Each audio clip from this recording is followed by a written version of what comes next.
இப்போ நம்ம பார்க்க போகிறது ரிப்பீட்டர் மாடியூல். ரிப்பீட்டர்னா என்ன அப்படின்னா, உங்களுக்கு ஒரு ரெக்வஸ்ட்டை வச்சு மல்டிபிள் ரெஸ்பான்ஸை நீங்கள் இங்கே எடுத்துக்கலாம். ஓகேவா? இப்போ நீங்கள் வந்து மேனுவலாக டெஸ்ட் பண்ணும்போது ஒரு வாட்டியும் போய்ட்டு ஒரு ரெக்வஸ்ட் வந்து வெப்லேருந்து எடுத்துகிட்டு வரணும்னு அவசியம் இல்லை. ஒரு ரெக்வஸ்ட் இங்கே கேப்சர் பண்ணிவிட்டு அதில் வந்து மல்டிபிள் ரெஸ்பான்ஸ் எடுத்துக்கலாம். அது எப்படின்னு பார்க்குறேன். ஃபஸ்ட்டு அதுக்கு முன்னாடி ஒரு ரெக்வஸ்ட் வேணும்.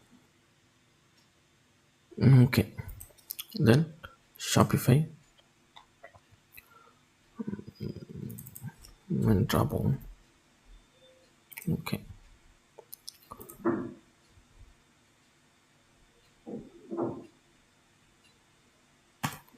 ஓகே, கேப்சர் பண்ணிவிட்டு ஸோ இது மின்ட்ராவுடைய ரெக்வஸ்ட். நான் எதுவுமே கிளிக் பண்ணால் ஜஸ்ட் மின்ட்ராவுடைய வெப் பேஜுடைய நார்மல் ரெக்வஸ்ட். இப்போது ஃபார்வர்ட் நான் போயிட்டு லாகின் பண்ண ட்ரை பண்ணுறேன். ஆஃப் பண்ணி விட்டுறேன். Profile login sign up 9898989898. Okay, then intercept on பண்ணிவிட்டு லாகின் பண்ண ட்ரை பண்ணுறேன். ஓகே, என்னுடைய கேப்சர் ஆகிட்ட ரெக்வஸ்ட்டு நம்பர் இங்கே இருக்கா. இப்போ இதை நான் வந்து சென்ட் டு ரிப்பீட்டர் கொடுத்துக்கிறேன். இப்போ ரிப்பீட்டர் கொடுத்தனா இந்த மாதிரி எனக்கு கேப்சர் ஆகிடும் டோட்டல் ஃபுல் ரெக்வஸ்ட்டு. இப்போது இந்த ரெக்வஸ்ட்டை நான் கஸ்டமைஸ் பண்ணிக்கலாம் எப்படி வேணாலும். ஓகேவா? இப்போ 992 இருக்கா, சாரி 998 இருக்கா, இதை நான் கேப்சர் பண்ணிவிட்டு சம்திங் யூஜின்னு கொடுக்குறேன். இப்போ நான் இங்கே சென்ட் பண்ணேன் அப்படின்னா என்ன ரெஸ்பான்ஸ் வருதுன்னு பார்க்கலாம்.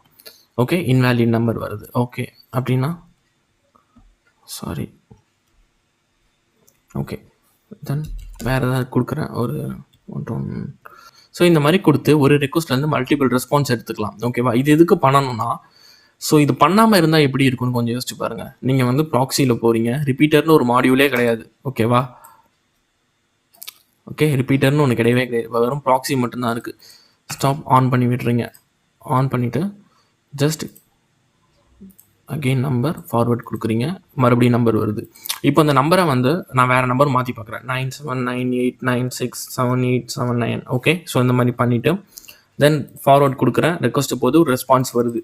இப்போது அந்த நம்பர் இல்லை, மறுபடியும் நான் வேறு ஒரு நம்பர் போடணும்னா இதை நான் ஆஃப் பண்ணிவிட்டு மறுபடியும் போயிட்டு இந்த இடத்துல பேக்கில் போயிட்டு திரும்ப ஒரு நம்பரை கொடுத்து கண்டினியூ கொடுத்து திரும்ப அந்த இன்டர்செப்ஷன் ஆன் பண்ணணும். பட் இதே நான் வந்து ரிப்பீட்டருங்கிற ஒரு ஆப்ஷன் இருக்குது. ஓகேவா? நான் ரிப்பீட்டர் யூஸ் பண்ணுறேன். ஓகே, ஜஸ்ட் இன்டர்செப்ட் நான் ரிப்பீட்டர் யூஸ் பண்ணுறேன் அப்படின்னா இன்வேலிட் நம்பர்.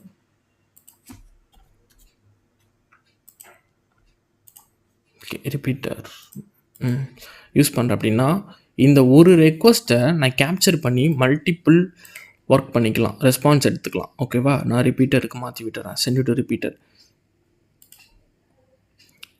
இங்கே போயிட்டு ரிப்பீட்டர் ஆன் பண்ணி விட்டுக்கிறேன். Okay, so send to repeater. ரிப்பீட்டருக்கு வந்துட்டு இப்போ நான் இங்கே என்னென்ன கஸ்டமைஸ் பண்ணுறனோ எனக்கு அதெல்லாம் இங்கே ரிஃப்ளெக்ட் ஆகும். அவ்வளோதான். ஓகேவா? வேறு எதுவுமே கிடையாது. ஸோ ரெஸ்பான்ஸ் எங்கேருந்து எடுக்குது அப்படின்னா சர்வர்லேருந்து எடுக்குது. இதுவே க்ரியேட் பண்ணல, ரெஸ்பான்ஸ் சர்வரில் தான் வருது. ரெக்வஸ்ட் போர்ஷனை மட்டும் பிடிச்சி வச்சுக்கிட்டு ரெஸ்பான்ஸ் சர்வர்லேருந்து நமக்கு வருது. ஓகேவா? நம்ம இதில் ஆட்டோமேட்டிக்காக அட்டாக் பண்ணுறோம் அப்படின்னா நம்ம இன்ட்ரூடருக்கு மூவ் பண்ணிப்போம். இன்ட்ரூடர் என்னங்கிறத நெக்ஸ்ட் பார்ப்பீங்க. ஸோ இப்போதைக்கு ரிப்பீட்டர் ரொம்ப சிம்பிள். இதில் வந்து ரொம்ப எந்த ஆப்ஷனும் கிடையாது. ஓகேவா? இதில் நீங்கள் ஆனால் ஒர்க் பண்ணுறதுக்கு நிறையா இருக்குது. இப்போது லைக் நீங்கள் ஒரு வெப் ஆப் டெஸ்ட் பண்ணுறீங்க, நான் மேனுவலாக டெஸ்ட் பண்ண போகிறேன் அப்படின்னா உங்களுக்கு இந்த ப்ராக்ஸி ரிப்பீட்டர் தான் மெயின். ஓகே, இல்லை நான் டெஸ்ட் பண்ண போகிறதுல கொஞ்சம் ஆட்டோமேட்டிக்கும் கலக்க போகிறேன் அப்படின்னா நீங்கள் இன்ட்ரூடர் 3 பேர் தான். இந்த 3 பேர் இருந்துச்சுன்னா உங்களுக்கு பர்ப் ஸ்வீட்டே ஒரு 60 to 70% முடிஞ்சிருச்சு. ஓகேவா?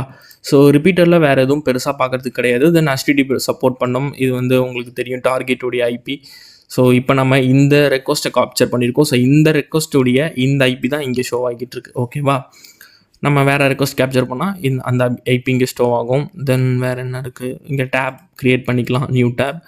ஸோ ஓகே, ஸோ HTTPயில் வேணுமா, வெப் சாக்கெட்டில் வேணுமா, அந்த மாதிரி டேப் க்ரியேட் பண்ணிக்கலாம். இங்கே உங்களுக்கு செட்டிங்ஸ், இது வந்து பர்ப் ஸ்வீட்டோடைய ஆஸ் யூஷுவல் செட்டிங்ஸ் தான். ஓகேவா? இதெல்லாம் எங்கேயோ பார்த்த மாதிரி இருக்குது அப்படின்னா நீங்கள் ப்ராக்ஸி மாடியூலில் பார்த்துருப்பீங்க. ஸோ இது வந்து காமன் செட்டிங்ஸ், ஜஸ்ட் ஒரு மாடிஃபிகேஷன். தென் வேறு எதுவும் இதில் பெருசாக கிடையாது. ஓகே, ஸோ நமக்கு பெரிய மாடியூல் அப்படின்னா ப்ராக்ஸி அண்ட் இன்ட்ரூடர். ஸோ ரிப்பீட்டரில் ஏன்னா ரிப்பீட்டரில் நான் அந்த ஆப்ஷன்ஸ்லாம் நாங்கள் ஏற்கனவே வேறு மாடியூலில் கவர் பண்ணிட்டோம். அதனால் இந்த ஆப்ஷன் தேவை கிடையாது. இதில் நம்ம நெக்ஸ்ட் இன்ட்ரூடருக்கு போயிடலாம்.